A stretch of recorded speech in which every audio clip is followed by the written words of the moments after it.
Ada orang baru-baru ini di Palestina kena bom, lalu kepalanya roboh separuh, lalu dibawa ke rumah sakit, dibuang otaknya separuh, otak sebelah kanan dibuang, dan matanya sebelah kanan tak berfungsi karena matanya itu langsung ke otak. Nah, otaknya itu sebelah tak berfungsi lagi.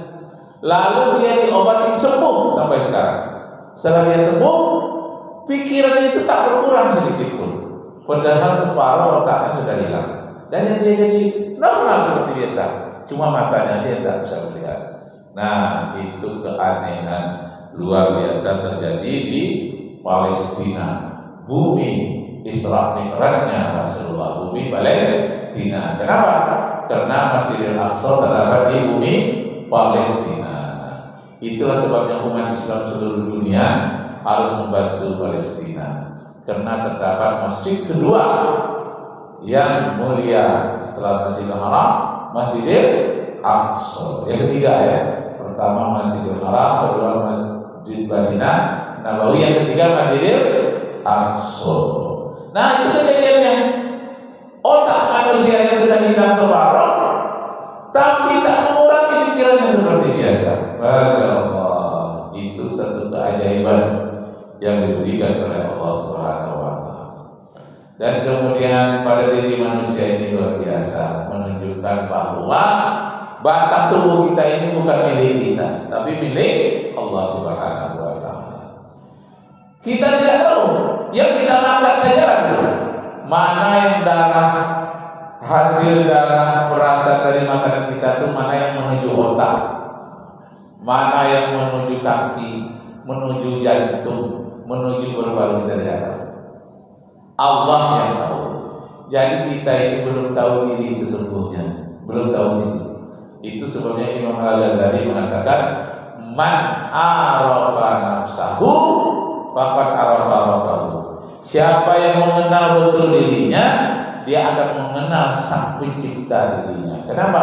Ajaib sekali tubuh manusia. Lebih ajaib lagi yang menciptakan manusia. Masya Allah. Siapa menciptakan ayah dan ibu? Tidak.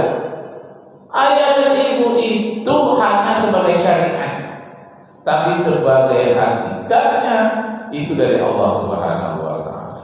Karena itu wajib kita bersyukur kepada Allah, berterima kasih kepada ayah dan ibu. Nah, jadi tulang belulang kita pun kita tidak tahu mana sarafnya. Kemudian banyak keanehan pada diri manusia, termasuk keanehan sidik jari. Ditemukan pada abad yang ke-17 oleh polisi rahasia di Inggris. Menemukan bahwa setelah baca Al-Quran surat Al-Qiyamah, bala qadirina ay an-najma abana, surat Al-Qiyamah ayat 3 dan ayat 4, bahwa Allah akan menusuk tulang jari jemari manusia. Setelah diteliti, rupanya jari manusia ini banyak keanehan. Pertama, zat lilin yang terdapat pada telapak tangan dan jari-jari manusia. Zat lilin yang terdapat pada tangan kita ini menyebabkan makanan yang kita pegang itu lebih mudah cepat dicerna. Jadi nasi putih biasa sudah terpegang oleh tangan kita, itu akan lebih cepat hancurnya dibandingkan nasi yang tidak kita pegang. Jadi kenapa? Karena ada zat lilin yang terdapat, bukan lilin biasa, zatnya itu zat lilin yang terdapat pada jari jemari manusia. Nah, ini kulitnya itu. Kemudian di dalamnya ada tulang jari manusia. Tulang ini mengandung sinar inframerah namanya. Sehingga seandainya jari kita ini dimasukkan dalam gelap, maka dia akan berpendar, akan kelihatan cahaya-cahayanya agak kehijauan, dan itu adalah mengandung sinar ultraviolet. Dan kemudian disebutkan di dalam surah Al-Qiyamah ayat 4, Allah akan mengumpul tulang belulang manusia, teristimewa tulang jari manusia. Jadi sebanyak-banyak itu tulang di tubuh manusia, kok yang disebut jari? Kenapa? Jari akan dikumpulkan. Itulah disebutkan dalam surat Yasin, satu saat nanti mulutmu ditutup, tanganmu bicara. Jadi yang maksud tangan bicara bukan ada lidah di tangan lalu bicara, enggak. Apa? Dia mengandung hasil rekaman. Sinar inframerah itu mampu merekam dalam kegelapan seperti apapun. Jadi makanya orang yang punya tangan hati-hati memegang. Kenapa? Seluruh yang kita pegang itu menjadi saksi.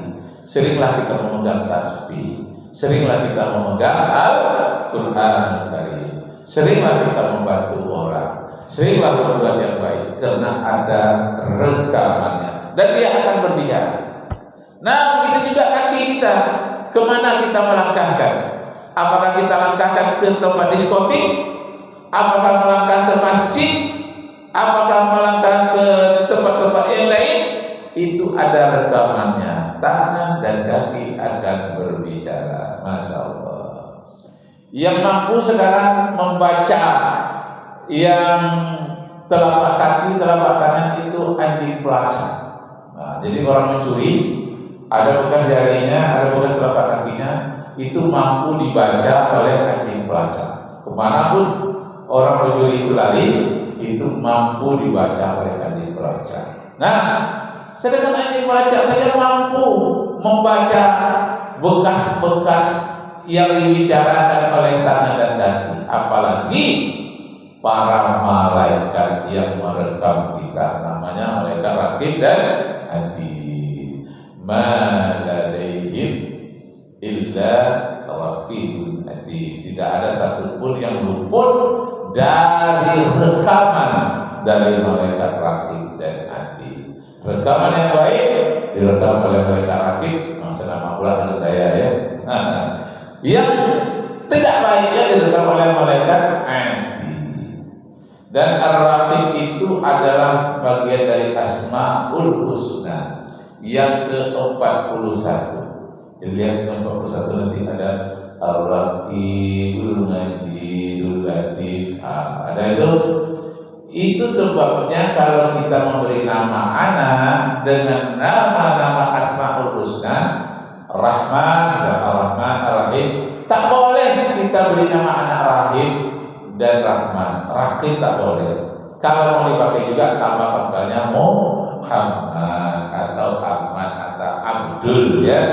Nah itu makanya di pangkal nama saya itu Muhammad Raqib. Kalau Raqib saya tak boleh. Maha mengawasi artinya. Rahim saja tidak boleh, harus Abdul Rahim atau Muhammad Rahim boleh. Nah itulah sekilas panjang di sana.